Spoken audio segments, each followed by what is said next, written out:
Okay, I've got a question. What do a game coder, a pet therapist, and Mr. January have in common? Well, somehow, believe it or not, they are all key plot points or people in 2022's Three Wise Men and a Baby. We've got a lot to talk about, Josh. We do, Jennifer, and we will unwrap it all on this episode of Do You Watch What I Watch?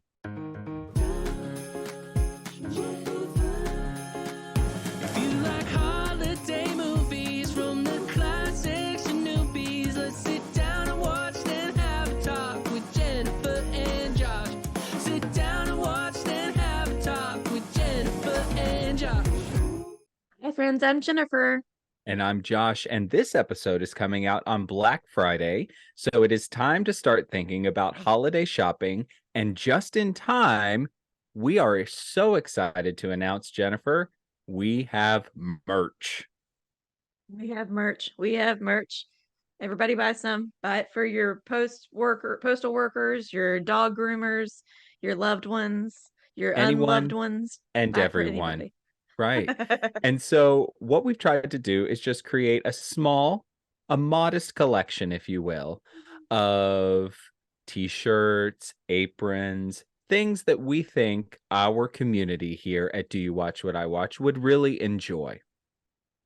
That's right. So if you go to our website, doyouwatchwhatiwatch.com, we will have links to everything. And my only disclaimer would be if there's something you really have your heart set on, you might want to pay for expedited shipping because these are all custom printed, made to order, because Josh and I do not have the desire or space to house everything in multiple sizes and colors and sizes and No. things in our garages.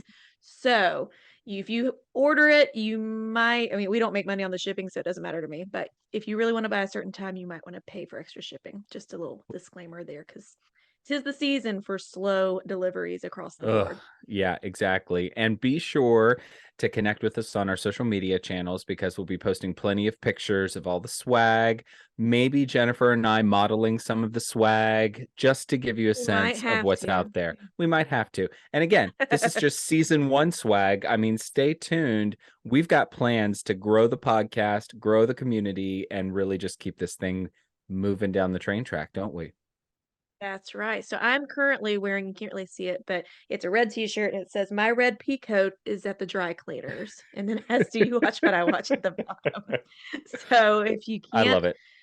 if you can't source a red pea coat, just get the red t-shirt and wear it in all weathers. It doesn't matter if it's hot or cold where you are. We got you covered. Wherever. And I'm just hoping at some point I can have something that reads lo and behold, because I just feel like Yes. that's my catchphrase. And I want That's all your of this to thing. sort of have inside joke, really just sort of speak to what we're trying to build here at the podcast. So, We also have a l- few things that are a little more generic, just happy Christmas kind of things too. So if yeah, you don't want to wear our inside jokes around, you don't have to.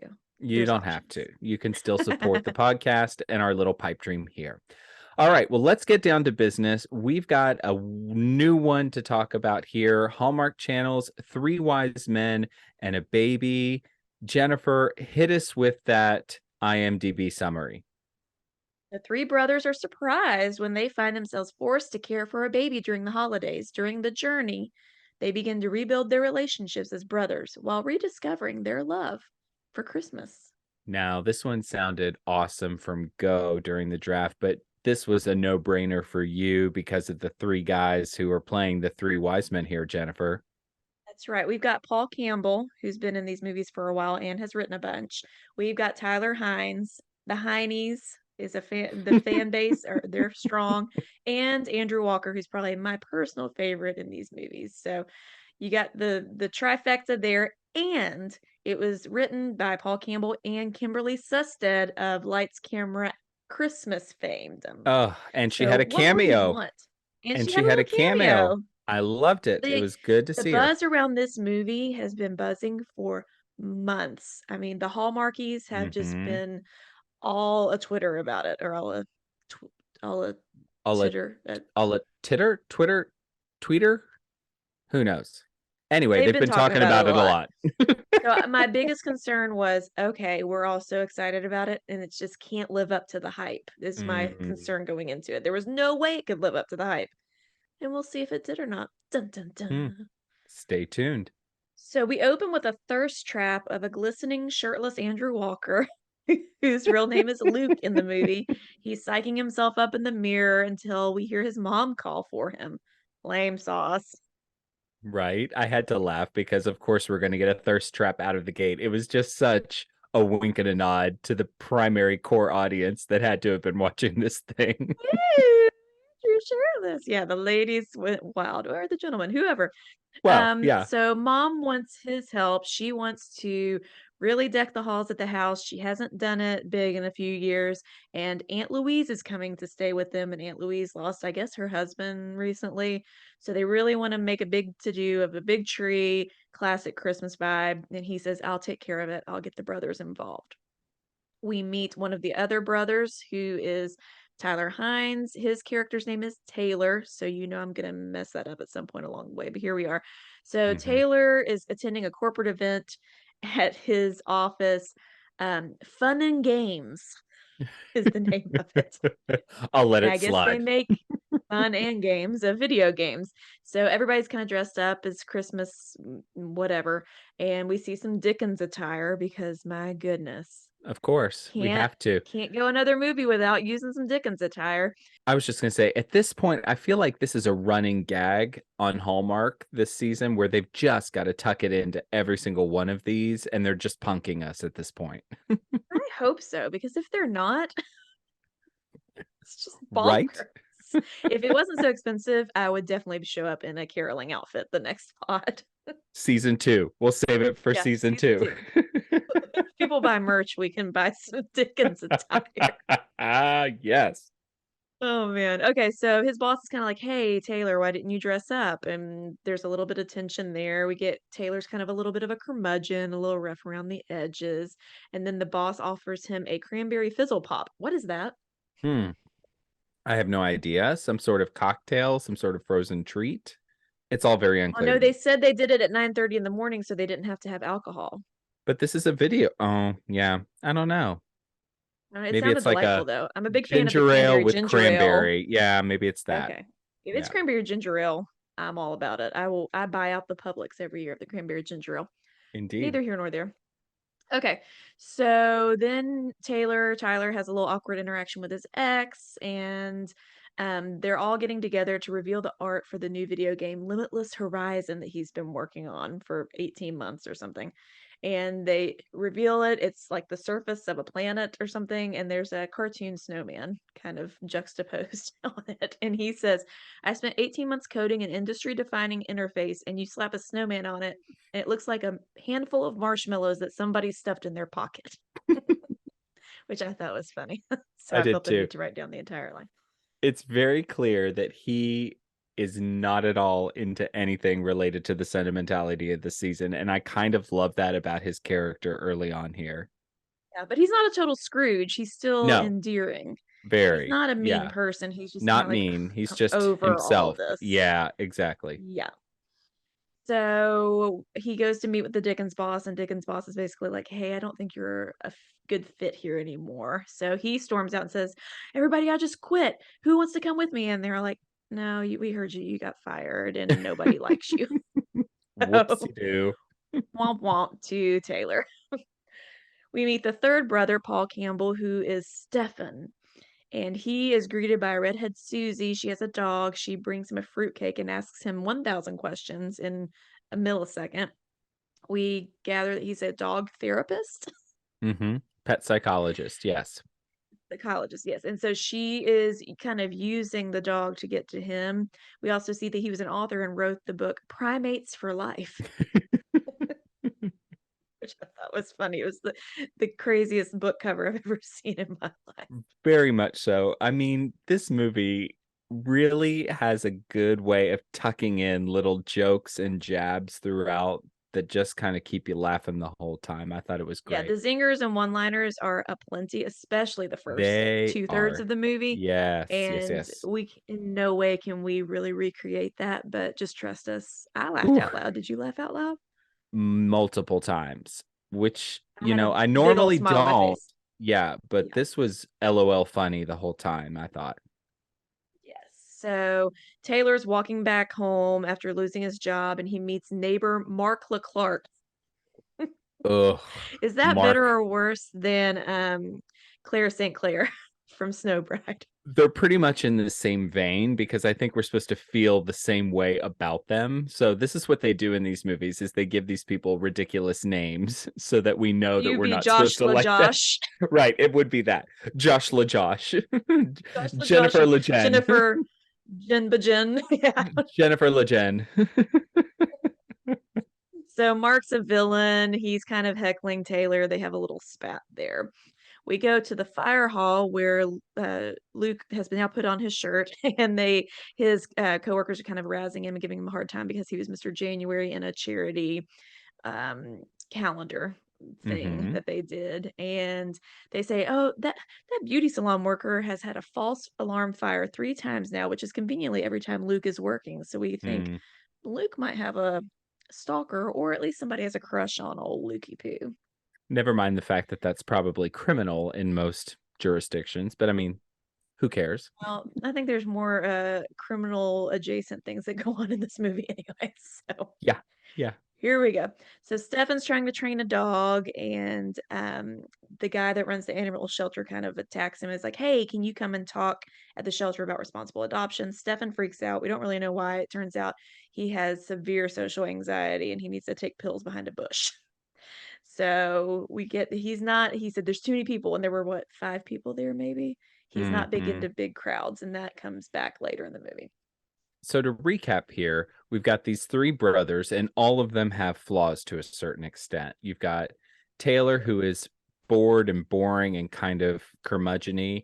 You've got Stefan, who has big time social anxiety, and then you have Luke, who maybe has an ego, but just sort of works and works and works and works and works. He's one of those types. So they all sort of have their flaws here, which we'll find out why moving forward.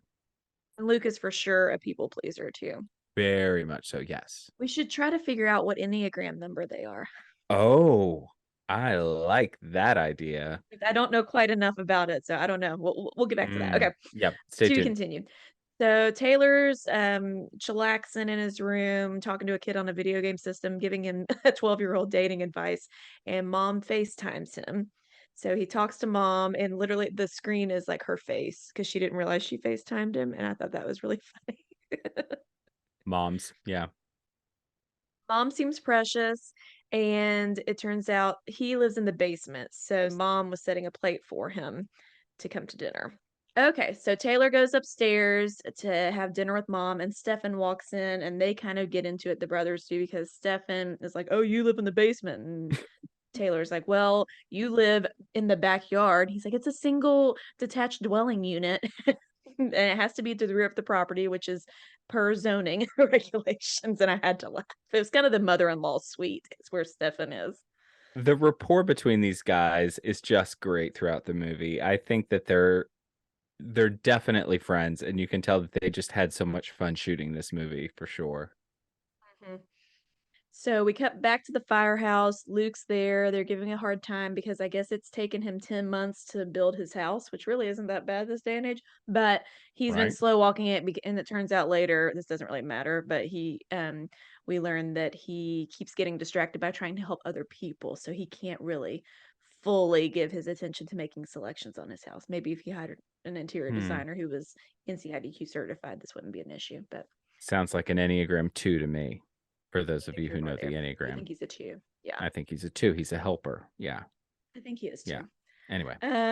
He's doing yoga, and then there's a ring at the door, and here we go. This is when the movie really starts. There's a baby in a car seat bundled up with a note that says, "Luke, I have no one else to turn to. Please take care of Thomas for me. I'll be back by Christmas. I promise." Do people just really leave babies at fire stations? I thought that was a trope. This happens from time to time because a lot of fire halls are considered safe haven type places where people can drop off babies. So this actually does happen from time to time. Now, generally, fire departments have policies, and there would certainly be DCS involvement. So the very plot of this movie was a little like, we're The suspending chief reality says, here. yeah, well, we usually call child services, but it's late. And your name was on the note, Luke. It's like, does that negate any kind of legality Law? there? You're just taking a child? But I feel like for the sake of the movie, we're just gonna let it slide. I didn't enjoy it, but that's fine. Okay. Okay. So he brings the baby home and he's freaking out because he lives at home too, obviously. They all live at home Mhm, or in the mhm. backyard of mom's house. He's freaking out to mom, like, what do I do? And she says, we'll figure it out. He can stay here and we'll figure out what to do in the morning. I wrote down, do they have food or diapers? Like, what are they doing? That we kind A of just crib, glossed over that. anything? Yeah. They just sort of take him in and go with the flow. Sidebar, this is the cutest baby you've ever seen, right? On television. And So he cute. is so well behaved throughout this entire movie and just really Mhm. plays the part of helpless infant beautifully. Give the baby an Emmy, I say. I agree. And I think I read that it was actually played by a pair of twins. So give Well, them both an Emmy. Mary Kate and Ashley Olsen all over again. Yeah, pretty much. This baby's going places though. Old Right. Thomas. I've Stay got a tuned. good feeling about him. I Yeah. do too. One to watch. So the next morning, Luke's with mom, like, "Well, what do we do with this baby?" She's like, well, we can just take care of it until Christmas. If the mom doesn't come back by Christmas, then we'll get, Child Protective Services involved. But mom's sympathetic because her husband left, I don't know when, but at some point when the boys were young. So she's been a single mom. She knows how hard Mhm. it is. She's sympathized with this woman just needing help of some sort. So that was really sweet. Taylor and Stefan walk in. They're like, "You have a baby?" When did you have a baby? How long was I When did this asleep? happen? Right? And Paul Campbell's character says, well, isn't this shaping up to be an unexpected Christmas? I'm assuming that's a nod to last year. Tyler Hynes was the lead in a movie called Unexpected Christmas on Hallmark. So Oh, see? if it A wasn't an wink and a intentional nod, nod. it should have been. Yeah, I'm betting Which it actually, that probably movie was was. my favorite of last year's movies, in case anybody cares or is wondering. It's very good. If it's on, you should watch it. Okay. So I'm taking too long, I feel like. I'm just gonna tell you second by second what happens in this movie because I was so high on it. Okay, so they're all kind of, gonna rally around the baby, and then mom gets a call from Aunt Louise, or a call that Aunt Louise is in the ER. She fell, I guess, and has a concussion. Mhm, So they're mhm. like, okay, we'll handle it. You go, mom. So mom goes out of town somewhere to help Aunt Louise. And spoiler alert, the pass gets blocked by snow, so mom doesn't come back until the last like 2 seconds of this movie. So these boys slash men are left all alone with this baby to try to figure out what to do, a la Three Men and a Baby, a la There you go. Full House, season one, OG Full House. Candace Cameron Bure all over again. It's full circle. Hmm. Everything comes back to Candace Cameron Bure, doesn't it? She's the center of everything. She is the sun in the holiday movie universe. I guess. Uh, so the boys are all like, okay, what do we do now? I have to a meeting. I need to go. So Taylor draws the short straw to be the first one to stay with the baby. This scene cracked me up because he still has the baby strapped in the car seat and he's just sitting across from him. He's like, so you're a baby. That's cool. How's it going? He tries to do magic tricks. He is like, are you a gamer? He scares the baby with the loud video game sounds. It cracked me up. I do not know how they got this baby to cooperate as much as this baby did, but the facial expressions this baby gives, it is absolutely hilarious. We were LOLing the whole time this scene was going on. It is probably one of the best scenes in the movie, I think. Yes. That, and then he's like, "Oh, you want food? I have food." So he opens a can of powdered formula, drops it everywhere, and he's like, Everywhere. "Okay, that's fine.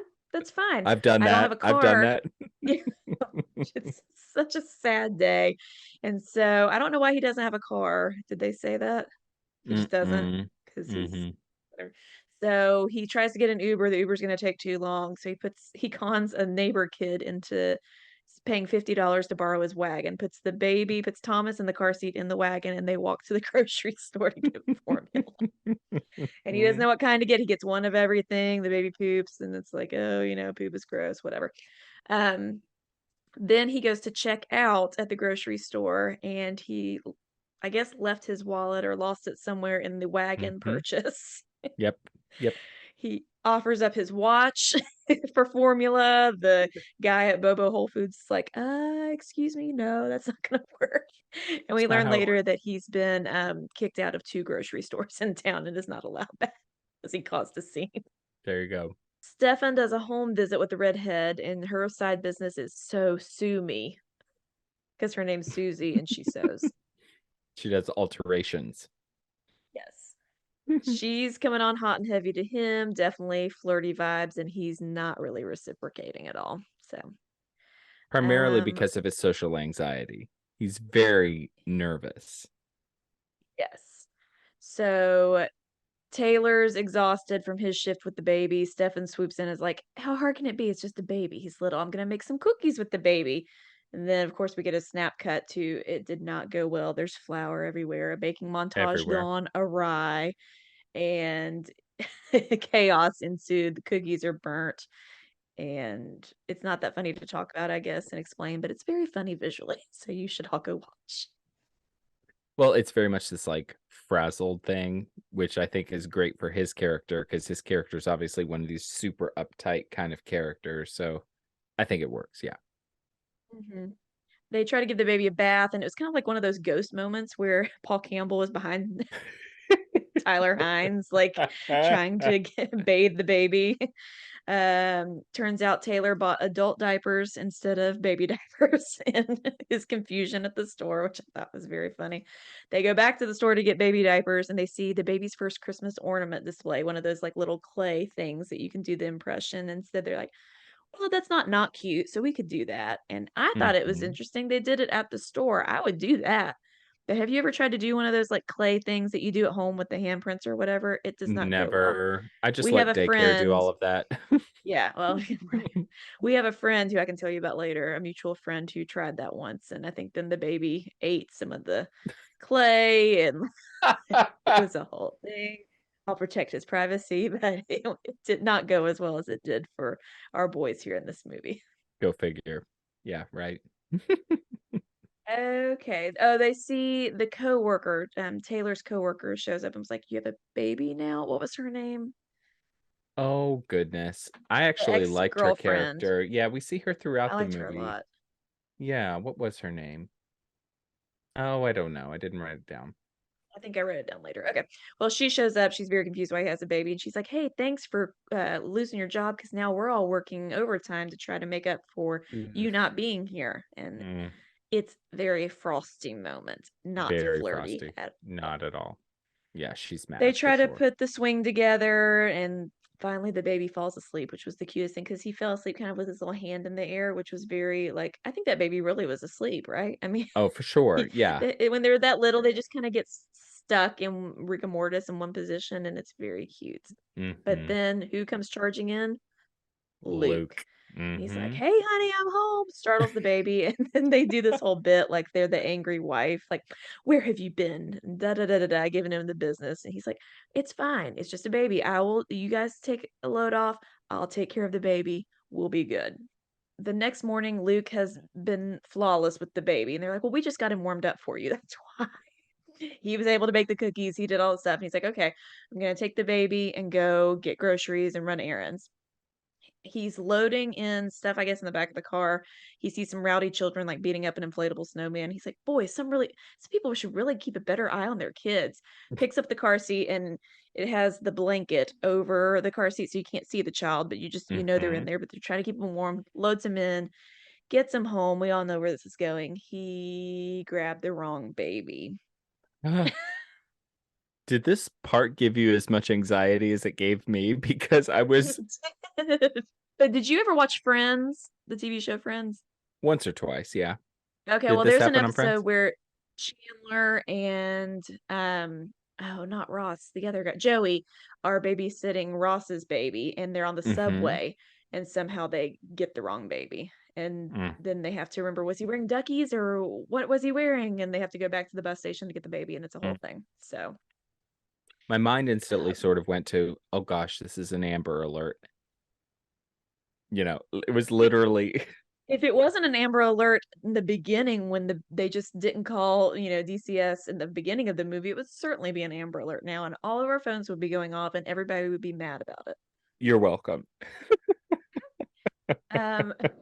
When they show this new baby, though, it's shot as though you're the baby looking at these three men. They're just Which like, I thought was so great. and Tyler Hynes just goes, "Yep, not ours." Yep, not ours. And this baby's hair was like static electricity Albert Einstein hair sticking up. It was so funny. So great. Next cut, Luke is talking to the police. He's like, "Oh, it could have happened to anybody." But could it have? That's my worst nightmare. Okay, so after they retrieve the right baby, the brothers are kind of getting into it because how could you let this happen? You don't even care about anybody but yourself, blah, blah, blah. And then Stefan says, "Hey, the baby's all alone. We're all he has. New plan. We need to be all hands on deck and work together for the baby." So one of them says, "What do people even do with babies? They're like potatoes with arms," which is kind of true. Kind of true. Yeah. How old was this baby, do you think? Like 6 months-ish? That seemed about right. Yeah. Yeah. And so what they Michael? decide to do is they load up and they go to a Christmas village, which I think was beautiful. It was like these three guys, they're walking around a Christmas village, they're doing the thing. They decide that they're going to do some elf costumes and a picture with Santa. And so they go all in, which I thought was a really fun scene. We get this moment where all these three guys are decked out in elf gear and the baby has his own elf gear on, and they take this picture with Santa Claus. And it was just like these three brothers who obviously have had their problems relationally. The three of them together are finally doing something together, and it was really, I thought, a good scene. Well, it was good because it was kind of the first Christmas feels we've really gotten to. Up to this Yeah. point, this movie could have happened any time of year. So That's a good it's good to point. have Yeah. some Christmas vibes. And the photo is very reminiscent of the photo the mom was looking at in the beginning of the movie when she took the boys to that same market when they were younger. That's a good point. That I was a hadn't noticed callback to that. Yeah, good point. Yeah. Okay. So then they go ice skating and Taylor sees Fiona. That's the ex-girlfriend's There name. you I knew I go. wrote Yeah. it down somewhere. Fiona. And she's like, "Well, I forgot my gloves. I don't know if I'm gonna go ice skating." He gives her his gloves and a lot of smolder is what I wrote down to go with it. Well, he starts to confront his inner demons at this point, where he starts to realize that maybe this whole attitude that he has is not serving him well, right? And it's interesting that his interaction with the baby and his interaction with his brothers in the midst of all of this is sort of softening him just a little bit to the reality of his life, which I thought was Just great. like cream cheese sitting on the counter. Very much so. Yes. They have a slumber party when they get back home in their jammies, and like you said, the ice starts to thaw between them, and they keep saying it's for baby. I thought that was really sweet. Poor baby. The next morning, they're sterilizing bottles or arguing over whether or not you have to wash and sterilize bottles, rather. And they decide, you know what, we need to give mom the Christmas she deserves and compete in the town Christmas exterior illumination competition in hopes of beating Mark Leclerc, the neighbor, because he's won the past 4 years. This year, you get a cruise to Turks and Caicos if you win, and mom's never been to Turks and Caicos. So that's what propels us through the next half of the movie is this exterior illumination jump. Yes, as judged by News, apparently. So stay tuned. So they decide they need a theme. Tyler Hynes is dressed up in medieval wear and says it should be medieval Christmas. And he just keeps saying it over and over again. He has like a helmet and an axe or something. I don't know. It's just medieval Christmas. I think we're tossing around some ideas. I think it should be medieval Christmas. Sure. Let's go with that. Susie shows up. I said stalking Stefan, but she made him a casserole because she knows how hard it is to take care of a baby, and she loves that he picked out a noble fir tree when they were at the Christmas market. So there could be a little love blossoming here. Dance of the Sugar Plum Fairies plays, and they all bust out into their dance routine from when they were younger. And it is a sight to behold, dear listener. Oh, it is worth the price of admission, and it is some impressive choreography. Yeah, It's that's a all little I'll like say about it. synchronized swimming, except you're standing. Right. It's That's lots of, exactly I know if lots you're of only listening, this won't make sense, but sharp. lots of, oh, wait, yeah, can we do it? It's a lot of this Yeah. And then there's some robot. for the YouTube audience right there. That's a special thing for them. Okay. So back at the firehouse, a boy walks in and he lost his dad who worked there a while back. His name is Adam. He's wanting to see another fireman. I don't know why. I guess it just maybe he's friends with his dad. But Hmm. that guy's not there, but Luke is. And so Luke kind of tells him, hey, this has been a growing experience for me. I'm learning how to, kind of take care of somebody else, yada, yada. But because Luke is being very kind to this boy, he misses the appointment to go to the store with the other brothers and buy things like a yard nativity and exterior Of decor. course. They get salty because Luke has the car. And so they ended up having to like put all of their stuff on a cab, I guess, on the top of the cab and hold it the whole way home. And then they get into a big fight when they get home because Luke's always putting everybody else in front of them. Family doesn't matter, blah, blah, blah. I don't agree with that. I think Luke would totally put the family ahead of mundane stuff. Mm, I don't know. I think that they were, Maybe not. and maybe they didn't demonstrate this enough in the film, but it was very clear that his priority was to work and to the fire hall and to doing all the right things for everybody else. And so I think maybe the brothers were trying to say, you do so much for everybody else when there's stuff happening here that you're ignoring. So maybe that was Yeah. the source of that. Luke goes to a firehouse charity auction and Stefan's alone with the baby and the baby gets a rash on his chest, Mm. which if you are a parent, rashes can be very triggering. Very. Been there, done that. And Hmm. so he rushes the baby to the ER and that's where we meet, I don't know the doctor's name, but it's Dr. Susted. Dr. Susted, our queen, Kimberly Susted, comes out and it's like, this baby needs a diaper change. This baby's totally healthy. He's just cutting a tooth. But all the brothers had rushed to the ER, so they kind of make amends and realize, again, the ice thaws between them. It's a very frozen and thawing situation. It's you never know where it's going to be, but they've thawed for now. And let me just say, Kimberly Susted, I loved her in Lights, Camera, Christmas. I love that she helped write this movie, and I loved her little cameo bit in this film. Kimberly Susted, in the off chance that you happen to be listening now, 25 minutes into our tiny little podcast here, would you please come on the podcast just so that we could shower you with praise and tell you That's all just we how need. much? We won't ask you Literally. any personal questions. No, I just want you to come on our podcast so we can tell you how great you are, because she has this knack of just acting like everybody that you would want to be friends with, and I just think that that's such a rare quality in an actress, especially in these kind of movies where it goes beyond the person that could live next door to you. It's like the person who lives next door to you who you really want to be friends with, right? It's that kind of quality about her that I think I'm like all in on Kimberly Susted. Well, then you need to watch the rest of her catalog. You need to watch 9 Lives of Christmas. I watched 9 Kittens of Christmas. I don't know if you've seen the follow-up. Oh, you Yeah. just shook your head like you didn't like it, but It was fine, but the original was way better. So okay. I tried to watch the original. It's not available right now on Friendly, but the sequel was, and we loved it, and I thought it was fantastic. So she could do no wrong in my eyes. That and Christmas by Starlight, her and Paul Campbell wrote it, and they star together in it. And I think it was out. Was it last year or the year before? Also very good. I think it was 2 years ago. I have it recorded just to watch it again. There you go. So the brothers reconcile in the car, and they get back to work decorating. Mark Leclerc drinks his coffee the next morning and does a spit take because he sees all of the merriment that they've added to the front yard, and that will never do. So he starts taking stuff, all his tacky inflatables and things, to the roof, we're going up with his decoration. And so the boys start to call in favors. They call Susie, and she brings costumes because she's a seamstress. Yeah, see, it all makes sense.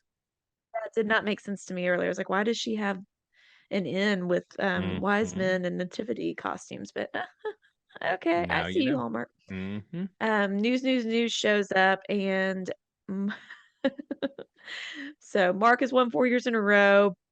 They're ready to do the judging of the decor. They do Mark's first, and he has like lightsabers and this whole thing. So Cut tacky. to the brother's house. They have the inflatable nativity outside, and then a fire truck comes down the street with the North Star lit up on the crane, and so they kind of hover that above. And I forgot to mention Taylor has been working with Fiona on like reprogramming like music and lights and all of that jazz to really make it pop. And they all get dressed up in their wise men outfits. They make the baby Jesus. Susie's Mary. They don't have a Joseph, but they go out. Paul Campbell's Stefan is very nervous, very anxious, but they're like, you just have to stand there. You don't have to do anything. They all go out and the lights are on, and then 2 seconds later, they're off. Did this It next scene dies. give you Christmas Vacation vibes? Very much so, because it was that whole thing where they had put all of this effort into it, and I actually appreciated that it was like "Oh, it's gonna work, it's gonna work. Oh, it didn't work." Like, I actually felt that sort of, "Oh," like, I wanted them to Yeah, win. I Did you feel the same way about it? absolutely. So the lights aren't on.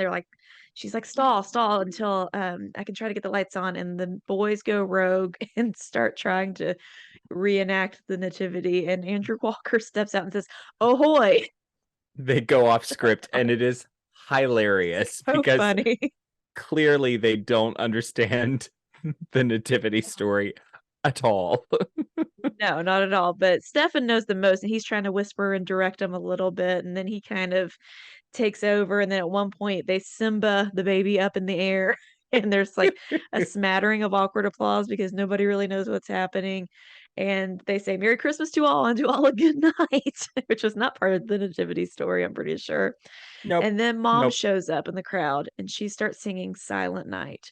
And Oh, she has her phone in the air like a lighter, and everybody else kind of joins in. And then they get the lights to come back on, Team Fiona, and Mark Leclerc wins anyways. of course. I But I agree with you. I appreciate that. I thought they were gonna, and they win for the first year ever, but no, they didn't need to win. His display was way better. his display was way better, but that's not, and that's what I liked about this, is that's not what it was about. It wasn't about them beating Mark Leclerc. It was about them doing something together. And so I really liked that they didn't have them win this, because I Me thought that too. that was very true to the story and very true to who they were as a family. And I thought it was great. And they were okay in not winning. They're like, "Oh, okay." And Mark's like, "Hey, you can come over and crush some eggnog with me sometime." They're like, "Yeah, that sounds good." Yeah, Like, because he mentioned an eggnog keg, and I was like, "Oh, I'm intrigued." that a thing? I don't like eggnog. Do you like eggnog? What? Oh, I love eggnog. My grandmother, Bleh. my grandmother, Mary Blank, handed down to me our family eggnog recipe, which I might have to share on the podcast, You simply should. because it is my great great grandmother's eggnog recipe, and I actually have it in her handwriting on an index card framed that I put out at Christmas every year because it just reminds me of my family. It's one of my favorite I love things. that. Mhm. It's a kismet eggnog at your house. Is it behind a trap minus door in the wall? minus the necessity to put it under your pillow and sleep on it. Yeah, that wouldn't feel too good. It'd be a little messy. Yeah, Oh, exactly. I love that. No, we eggnog was not a big deal to us, so that was not a personal memory I have. But I I'm mean, glad you would get down with a keg of eggnog. it is pretty gross at the end of the day because it's eggs and milk, which is, you know, a little bit Not too gross. big on But either of those things. hey, listen, if you put enough alcohol in something, it makes anything good. So stay tuned. There you go. Have a holly jolly Christmas. To each his own. Yes. So at this point, we hear a voice in the crowd saying, "Thomas, my baby." And I was like, "Oh man, Ugh, she came back," I know. I had the which is same not what we reaction. should have the reaction for, but I kind of forgot that she was coming back, I and she know. did. So the She mom, did. Sophie, returns. She said, yes, she's a single mom. She was trying to just kind of clear her head and get her act together, I guess. And so she came back. Turns out Luke was there when she was in labor, and I guess he helped deliver the baby That's the and kept inference her here. calm and Yeah. all of this. And so so they all say a very heartwarming and touching goodbye to Thomas. And I was like, "Ah, but can't they just like keep him? Can't I Sophie just move know. in with them and they can all live together?" I thought so, but yeah, there was just no way I think they were going to be able to do that. Yeah. I know. So they give mom the photo that they took at the market, and that's her gift instead of a cruise to Turks and Caicos. They have a big group hug, and then Stefan knocks on Susie's door like a weekish later. It's almost New Year's, and he says that he did the speech at the animal shelter, and it was terrible, and he passed out halfway through. But turns out Susie's a delight because he said, I realized that as anxious as I was the first, I didn't want to run and hide anymore. I wanted to tell you about it. And so Mm. they are in love, basically. Which is great because their personalities are perfect for each other. They're both kind of quirky and, yeah, made for each other, I think. hmm Then we see Taylor. He gets his job back at Fun and Games. He apologizes to Fiona and swears he'll be different now. And I want to believe him. I think he can do it. He can turn things around. I He's think learned so a too. lot. Yeah. Yeah. And that's the whole thing about this movie is that these three guys have definitely changed because of their experience with this baby, you know? And I think that that's hmm sort of the prevailing message and really I think the best part of this whole story here. Yeah. Yes. And last, Luke takes the ornament that they'd made with the little baby's first Christmas ornament to Sophie. Yes, Sophie, the mom, and says, "You're not Mhm. alone. I'd be happy to watch Thomas whenever you need it." She invites him in. I would have been good if we ended there. Mm. Mhm. But we get a 1 year later card, and we jump to 1 year later.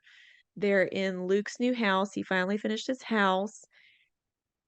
So Luke is with Sophie now. So Thomas is his pseudo stepson, or I don't know if they're married or I didn't Oh, catch see, if they I were married or didn't necessarily jump to that because there I didn't Oh, see any really? sort of yeah, I didn't see any kind of like romantic anything between the two of them, which I thought was actually quite nice of them because they didn't sort of play it heavy-handed that the two of them were all of a sudden together and he was this baby's kind of pseudo stepdad. Huh? Because that's totally what I thought they did, and I didn't like it. It Oh, was gonna be my okay. lump of coal to get ahead of ourselves here. I didn't like that they put them together at the end. I thought that Oh, was see, too easy breezy. yeah, I didn't at all jump to that conclusion. In fact, that was actually one of my high points of this is that they didn't force that relationship because I didn't pick up on any kind of committed relationship. I just more picked up on a they were still involved in this baby's life kind of thing. Got it. Well, I like that better, so we're gonna go with that. Okay, I hope great. that you're right. Okay. So then okay, then I'm fine with it. Okay. So This is why Sophie's we there need to with get Thomas. Kimberly Sustad on the podcast so we can get some clarity around this very key point here. Please tell me, Kimberly. And Taylor is with Fiona, Stefan is with Susie, and Susie, they're all living happily ever after at Christmas. And then the boys start to do their sugar plum dance again. of course. Okay, it's time for our gold or coal segment where we each give three gifts, much like the three wise men at the Mm. Nativity. If it's more gold, it's a happy baby. And if it's more coal, it's a stinky diaper. And if it's a tie, it's just a meh, Merry Christmas. Josh, you go first. I am going to give gold out of the gate. All the feels here. I just felt like the family dynamics here were just really well explored. All three of these guys had flaws because of their tortured relationship with their father who checked out. early on in their development. And I think that they realized through the course of the movie how that had impacted them and how that didn't really serve them. And I think that their experience with this baby really sort of changed their outlook on life. And I appreciate that this was a movie that wasn't so much about them finding love as it was about them becoming better versions of themselves. And I think that that is so often a message that we don't often get in these movies. And I think it really played well in this. Yes, I love that it wasn't all about the love story. There were love Mm, stories intertwined, but it wasn't the focus at all. I mhm, agree. My first piece of gold will be the LOL moments. I mm. genuinely laughed out loud at least two-thirds of the movie. And then the third that I wasn't laughing, I was feeling emotions of some sort. So I thought it was really well done, really well written, and really well executed. Yeah. My second piece of gold is for the script here, as you sort of indicated. I thought this was just really exceptionally well written. I just thought it was well paced, it was well executed. I felt like it actually went somewhere. It was easy to follow. It was just really fun to watch, I thought. I will give some gold to that baby or babies who played Thomas. I'm telling you, at least if he never gets an Emmy or an Oscar or anything like that, we'll give him some gold right here. He was so good. I Yeah, would be very curious to know what they were doing behind the scenes to make all that happen. right, exactly. Yeah. Some kind of movie magic. And my third piece of gold here is gonna be I just really appreciated that there was an emphasis that and we actually heard this when the son of that fallen firefighter shows up at the fire station, and we get Luke trying to sort of help this kid. He says, sometimes pain and joy go hand in hand, right? And I think that that's really just so true in life.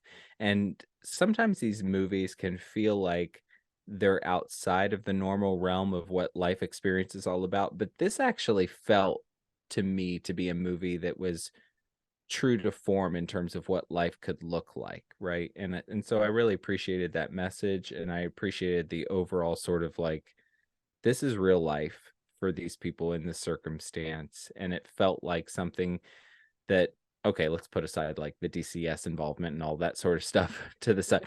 But this felt like something that could really be a family's journey in terms of trying to understand how their trauma in their past impacted their outlook on life in the present and deciding to make changes for their future. And I really appreciated that sort of that element.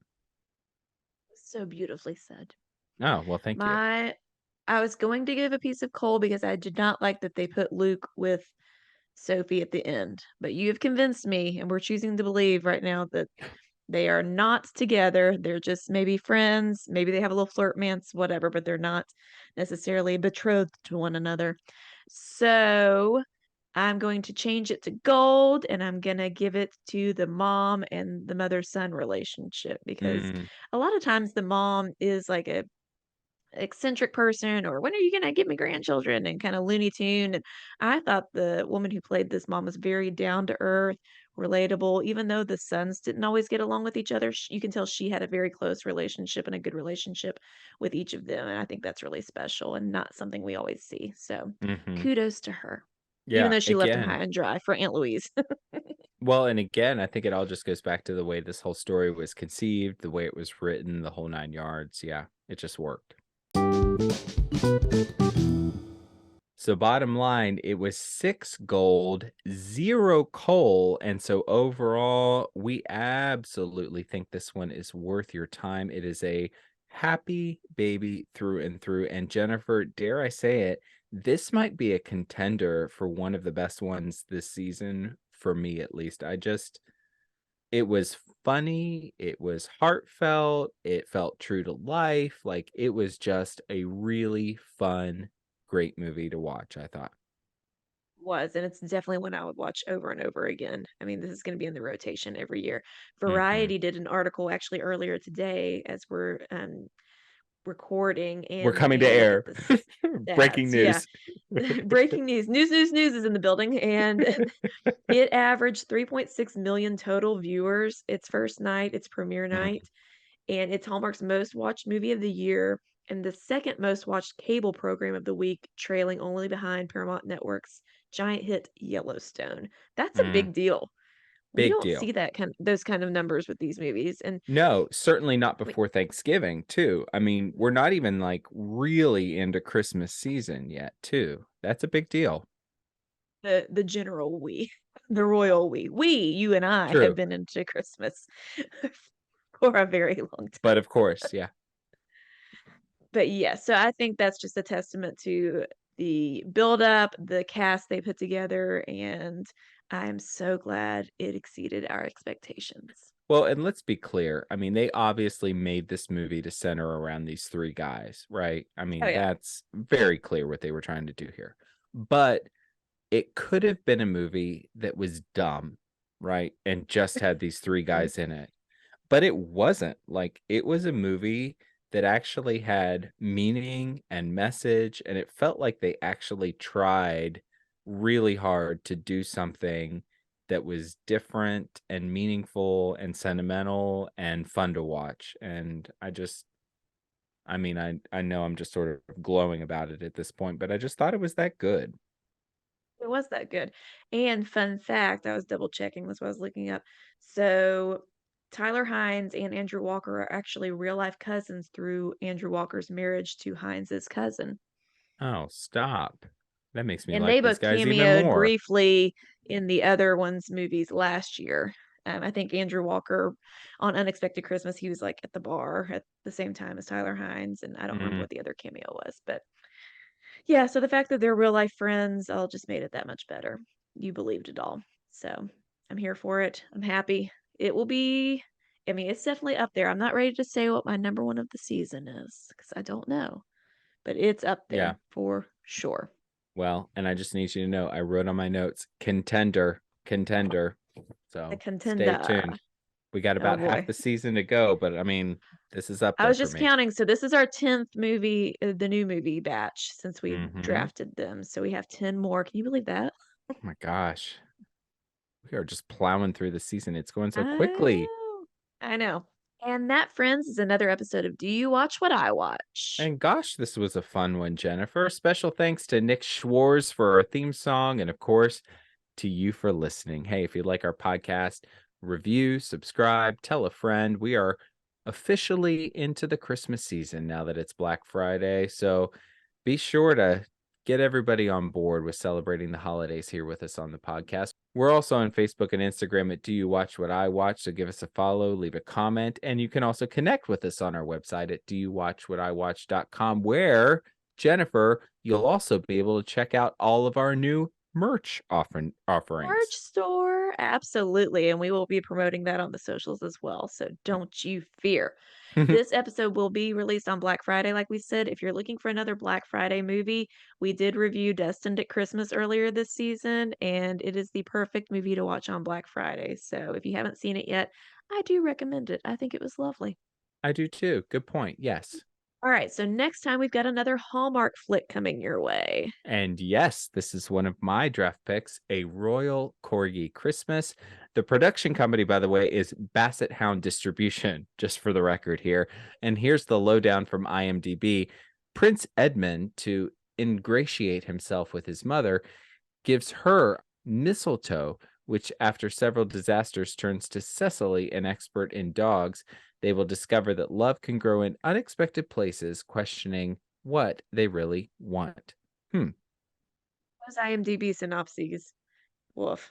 Yeah, who writes these Woof. things? Yeah, For a right? dog movie. Woof. We will have much to discuss, and until then, May your days be merry and bright. We will see you next time.